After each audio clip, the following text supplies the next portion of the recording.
ফুকদল মাধ্যমিক বিদ্যালয় সোণালী জয়ন্তী তিনিদিনীয়া বৰ্ণাঢ্য কাৰ্যসূচীৰ আয়োজন কৰিছে। সোণালী জয়ন্তী আৰু সোণালী জয়ন্তী উপলক্ষে বিভিন্ন প্ৰান্তৰ পৰা আহিছে, শিক্ষক আহিছে, মৰিগাঁও জিলাৰ সন্মানীয় বিধায়ক আহি উপস্থিত হৈছে। সন্ধিয়া পিছতে আহি উপস্থিত হ'ব মৰিগাঁও জিলাৰ তিৱা স্বাস্থ্য পৰিষদৰ মুখ্য কাৰ্যবাহী সদস্য জীৱন চন্দ্ৰ কোঁৱৰ।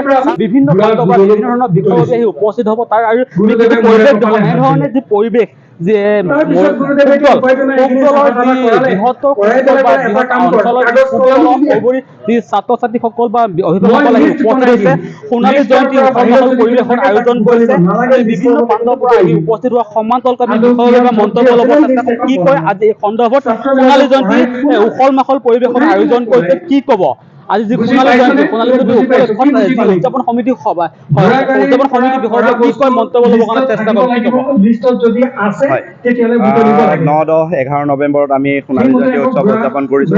প্ৰায় 1.5 বছৰীয়া কাৰ্যকালৰ মানে এক পৰিক্ৰমা আমি পৰিকল্পনা কৰি সোণালী জয়ন্তী উৎসৱটি ছাত্ৰ ছাত্ৰীৰ সৰ্বাংগীন উন্নতিৰ কাৰণে বিদ্যালয়খনে আভ্যন্তৰীণ আৰু আন্তঃগাঁথনি উন্নয়নৰ কাৰণে আমি এক পৰিকল্পনা যুগুত কৰিছিলোঁ আৰু এই পৰিকল্পনা যুগুত কৰি এবছৰ কষ্ট কৰিছোঁ আৰু এই এবছৰ অন্তৰালত আজি 9-10-11 নৱেম্বৰত আমি অনুষ্ঠিত কৰিছোঁ আৰু আজি প্ৰথম দিনত ইতিমধ্যে 3-4টাকৈ সফল সমাপ্তি ঘটিছে আৰু আমি প্ৰতিজন ছাত্ৰীৰ পৰা আৰম্ভ কৰি আমাৰ অঞ্চলৰ ৰাইজৰ যাতে সৰ্বাংগীন উন্নতি হয়, সকলো দিশে অৰ্থনৈতিক শিক্ষা পৰিষ্কাৰ পৰিচ্ছন্নতা পৰিৱেশ এই সকলোবিলাক দিশ সামৰি বিজ্ঞানৰ প্ৰতি ছাত্ৰ ছাত্ৰীৰ যি অনীহা, মেট্ৰিক পাছ কৰাৰ পিছত বিজ্ঞানৰ ছাত্ৰ হ'ব নোখোজে, যাতে বিজ্ঞানৰ ছাত্ৰ হ'ব বিচাৰে 80% ল'ৰা ছোৱালী, তাৰ ওপৰত আমি অধিক গুৰুত্ব দিছোঁ। এইবিলাক সকলো দিশ সামৰি পেলাই আমি এই অনুষ্ঠানটো আয়োজন কৰিছোঁ। গীতে মাতে সকলোবিলাক দিশ আপুনি সাংস্কৃতিক শোভাযাত্ৰাটো ভাল পাব। এই গোটেইখিনি সামৰি আমি এটা অনুষ্ঠান পাতিছোঁ আৰু এই 3 দিনত এক গোটেই পৰিৱেশটো এটা সাংঘাতিক বৰ্ণাঢ্য এটা কাৰ্যসূচীৰে আমি আয়োজন কৰিছোঁ। হয়, আজিৰ নিশা মুখ্য আকৰ্ষণ আমাৰ আপোনালোকে সকলোৱে জানে যে আমাৰ জিলা আয়ুক্ত জিলা আয়ুক্ত দেৱাশীষ শৰ্মা ছাৰ তেখেত এজন সুদক্ষ প্ৰশাসনিক বিষয়াই নহয়, তেখেত এজন গায়কো আৰু বিভিন্ন দেশত তেখেত মানৱ এজন ব্যক্তি, তেখেত এক মুখ্য আকৰ্ষণ। দ্বিতীয় হ'ল ভাস্কৰ অপচেল, তেখেত আমাৰ অসমৰ জনপ্ৰিয় শিল্পী আৰু শেষৰ নিশা মহেন্দ্ৰ হাজৰিকাৰ গীতৰ পৰাই আছে।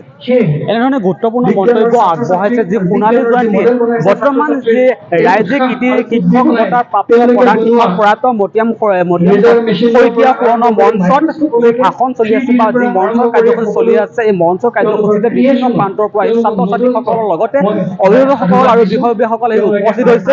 আমি মন্তব্য ল'ম, তাৰ সমান্তৰালভাৱে মন্তব্য ল'ম, উপস্থিত থকা পৰিৱেশ দেখাম, সকলো পৰিৱেশ দেখাম, মন্তব্য ল'ম। আমাৰ সামগ্ৰিক পৰিৱেশ ল'বলৈ চেষ্টা কৰিম আৰু আপোনালোকক দেখাবৰ কাৰণে চেষ্টা কৰিম কি হয় সোণালী জয়ন্তী সমূহ পৰিৱেশ। দুপৰীয়া পাকমুহূৰ্তত আমি এটা কথা ক'ব বিচাৰিছোঁ যে উদল মুদল সমাৱেশ আৰু বিভিন্ন প্ৰান্তত উপস্থিত হ'ম। যি বাণিজ্য কাৰ্যসূচী আছে তাত উপস্থিত হ'ম, পৰিৱেশ ল'ম, দেখাম। চাই থাকিব এনিভাৰত 24। ফুকদল মাধ্যমিক বিদ্যালয় সোণালী জয়ন্তী, এই সোণালী জয়ন্তীত 3দিনীয়া কাৰ্যসূচী আজি এই অঞ্চলৰ বিদ্যালয় হিতাকাংক্ষীসকল, প্ৰতিষ্ঠাপকসকল, যিসকল এই সংসাৰৰ পৰা বিদায় ল'লে সেইসকলক আমি স্মৰণ কৰিবৰ কাৰণে আজি এই পতাকা উত্তোলনটো আৰম্ভ কৰা হ'ল। ইয়াৰ পিছত দ্বিতীয় কাৰ্যসূচী লাহে লাহে আগবাঢ়ি যাব। এই 3দিনীয়া কাৰ্যসূচীয়ে এই বিদ্যালয়ৰ শৈক্ষিক পৰিৱেশটো বাতাবৰণ সৃষ্টি কৰি এটা সুস্থিৰ অৱস্থালৈ নিবৰ কাৰণে সকলোকে মই আহ্বান জনাইছোঁ, যাতে এই বিদ্যালয়খন উচ্চ শিক্ষালৈ ৰূপান্তৰ হয়। এই বিদ্যালয়খন ফুকদল প্ৰাথমিক বিদ্যালয়, এই বিদ্যালয়খনক উচ্চতৰ মাধ্যমিক বিদ্যালয় ৰূপান্তৰ কৰিবৰ কাৰণে মাননীয় শিক্ষামন্ত্ৰী আৰু মুখ্যমন্ত্ৰী মহোদয়ৰ ওচৰত প্ৰেৰণ কৰিছোঁ। ইয়াৰ কম দিনৰ ভিতৰতে এই মাধ্যমিক বিদ্যালয়খন উচ্চতৰ মাধ্যমিক বিদ্যালয়লৈ ৰূপান্তৰ হ'ব। আজি এই সূত্ৰখনত উপস্থিত থাকি হিতাকাংক্ষীৰ লগতে ময়ো সৌভাগ্যৱান, কিয় কাৰণ এইখন হ'ল পঢ়াশালী। এইখন কোনো ইয়াত বেলেগ অনুষ্ঠান নহয়, এইখন হ'ল পঢ়াশালী। পঢ়াশালীখনক আমি সদায় শ্ৰদ্ধা জনাই যাম। ইয়াৰ পৰাই জন্ম হয় এজন সুস্থ এজন নাগৰিক হিচাপে ইয়াৰ পৰাই জন্ম হ'ব আৰু ইয়াৰ পৰাই মানৱ সম্পদ সৃষ্টি হ'ব। মানৱ সম্পদ সৃষ্টি কৰা এটাই অনুষ্ঠান আছে, সেই অনুষ্ঠানটোৰ নাম হৈছে বিদ্যালয় আৰু স্কুল। গতিকে বিদ্যালয় স্কুলবিলাকক আমি সন্মান জনাব লাগিব। আমাৰ প্ৰজন্ম ল'ৰা ছোৱালীয়ে যাতে ইয়াৰ পৰা উচ্চ শিক্ষা লাভ কৰি এজন সুনাগৰিক হ'ব পাৰে, তাৰ কাৰণে মই আজি আহ্বান জনাইছোঁ সকলোকে।